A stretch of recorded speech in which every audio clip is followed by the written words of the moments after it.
देखो बच्चों, इस लेक्चर में हम पढ़ रहे हैं प्रॉपर्टीज़ ऑफ चार्ज के बारे में। तो सबसे पहले आपको बताता हूं मैं कि भी देखो चार्ज की कौन कौन सी प्रॉपर्टी होती हैं। तो चार्ज की टोटल बेटा 4 प्रॉपर्टीज़ होती हैं और उन 4 प्रॉपर्टीज़ में नंबर फर्स्ट प्रॉपर्टी आती है कि चार्ज की एडिटिविटी के बारे में पढ़ना। देखो एडिटिविटी वर्ड का मतलब क्या है? एडिटिविटी वर्ड का मतलब होता है बेटा एडिशन से, कि भी जब हम चार्ज को आपस में ऐड करते हैं तो उसको ऐड करते टाइम कुछ बात ध्यान रखनी पड़ती है।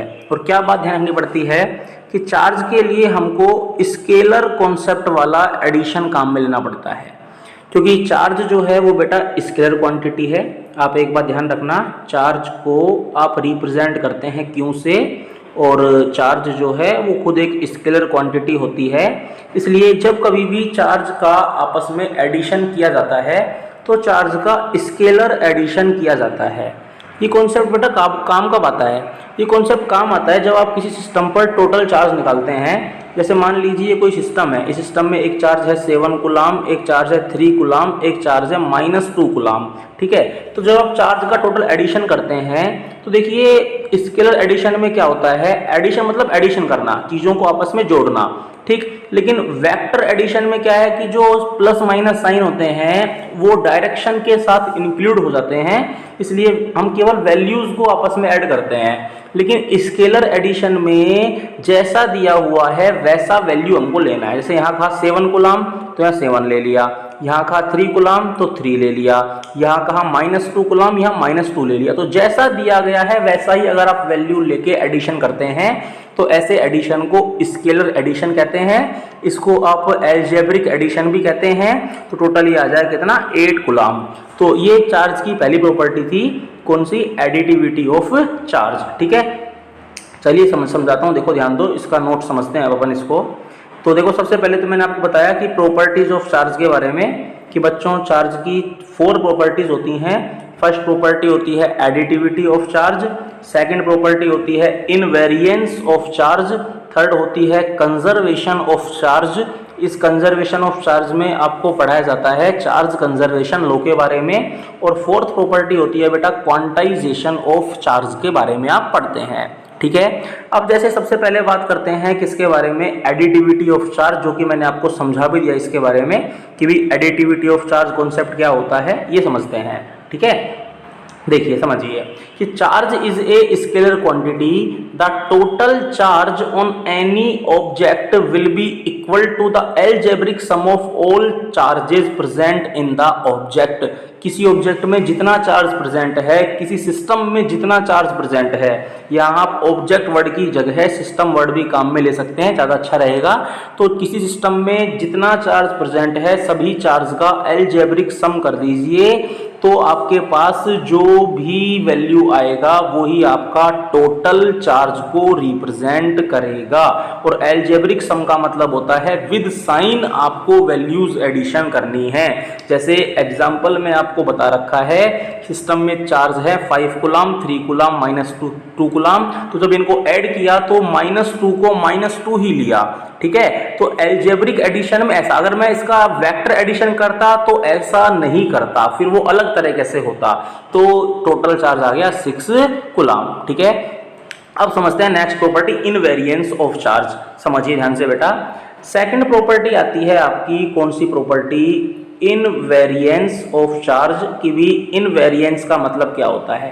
देखो इनवेरिएंस वर्ड जो है वो वेरिएंस वर्ड का अपोजिट है, और वेरिएंस वर्ड का मतलब होता है वेरी करना, चेंज करना, चेंज होते रहना। ठीक है, और इनवेरिएंस जो वर्ड है इसका मतलब है नॉट चेंज। तो चार्ज की वैल्यू जो है चेंज नहीं होती है विद रेस्पेक्ट टू स्पीड। यानी कहने का मतलब क्या हुआ? कहने का मतलब ये हुआ बेटा कि जब स्पीड चेंज होती है तो चार्ज की वैल्यू चेंज नहीं होती है। जैसे ये मान लीजिए एक पार्टिकल है, इस पार्टिकल पर चार्ज 2 कूलाम है।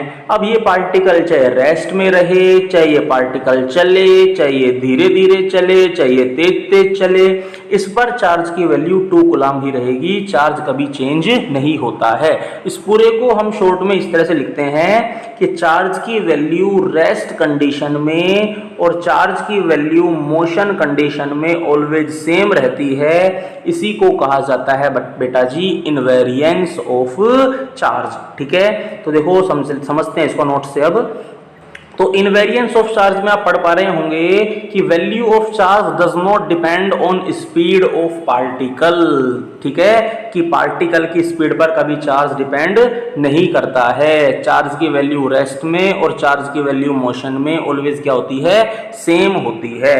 थर्ड आता है बेटा कंजर्वेशन ऑफ चार्ज, कि चार्ज का कंजर्वेशन क्या होता है, इसकी कहानी समझना आप। तो कंजर्वेशन ऑफ चार्ज बहुत ही आसान बात है बेटा कि total charge of any system, किसी सिस्टम पर टोटल चार्ज ऑलवेज कांस्टेंट रहता है। आइसोलेटेड वर्ड का मतलब आप बहुत आसानी समझ सकते हैं। कोरोना टाइम जो है इसने आपको आइसोलेटेड वर्ड का मतलब तो समझा दिया ही होगा कि आइसोलेटेड मतलब होता है बिल्कुल अलग रहना, बाहरी दुनिया से बिल्कुल कोई लेना देना, बिल्कुल कुछ भी नहीं। तो जब कोई सिस्टम, जैसे मान लो ये हमारे पास अब डायग्राम देख रहे हैं, तो ये एक सिस्टम है, मान लो आइसोलेटेड सिस्टम, कि जो होगा इसके अंदर होगा, इसमें ना तो कुछ बाहर से आएगा ना इससे कुछ बाहर जाएगा। तो इसमें दो ऑब्जेक्ट दिख रहे हैं 5 कूलम 3 कूलम, और इनमें अंदर ही अंदर क्या हुआ 1 कूलम चार्ज जो है वो 5 वाले से 3 पे आ गया। तो कंडीशन क्या हुई, तो कंडीशन ये हुई कि भी 5 कूलम में एक चार्ज कम हो गया, ये हो गया 4 कूलम, और 3 वाले में एक बढ़ गया, ये 4 कूलम हो गया। तो आप देखो टोटल चार्ज जो है, टोटल चार्ज 5 + 3 पहले भी 8 कूलम था, टोटल चार्ज अब भी 4 + 4 8 कूलम। तो टोटल चार्ज तो क्या है, जितना पहले था उतना ही बाद में है, तो इसको बोलते हैं टोटल चार्ज कांस्टेंट रहता है। इसी को बोलते हैं चार्ज कंजर्व रहेगा, और इसी को बोलते हैं conservation law of electric charge, and it is very important property of charge. ठीक है, अब बात करते हैं फोर्थ प्रॉपर्टी। फोर्थ प्रॉपर्टी होती है बेटा क्वांटाइजेशन ऑफ चार्ज। चलो पहले इसको समझाता हूं, फिर बाद में नोट से पढ़ेंगे। जैसे मैंने आपको पहले लेक्चर्स में बता दिया है कि किसी भी ऑब्जेक्ट पर जो चार्ज आता है वो चार्ज आता है इलेक्ट्रॉन के ट्रांसफर के कारण।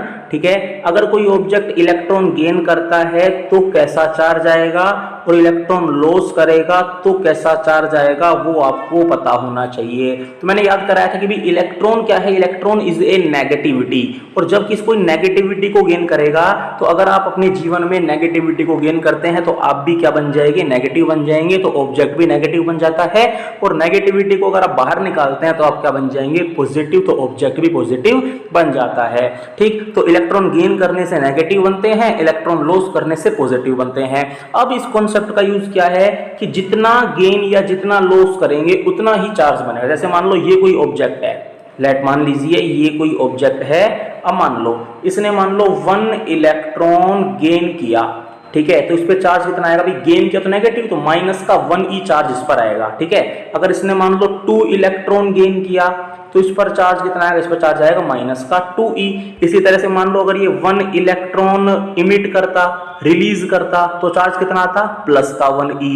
ठीक, 2 इलेक्ट्रॉन रिलीज करता तो इस पर चार्ज कितना आता, तो इस पर चार्ज आता बेटा प्लस का 2e। तो देखो 1 इलेक्ट्रॉन से चार्ज आया 1e, 2 से आया 2e, 3 से आता 3e, 4 से आता 4e।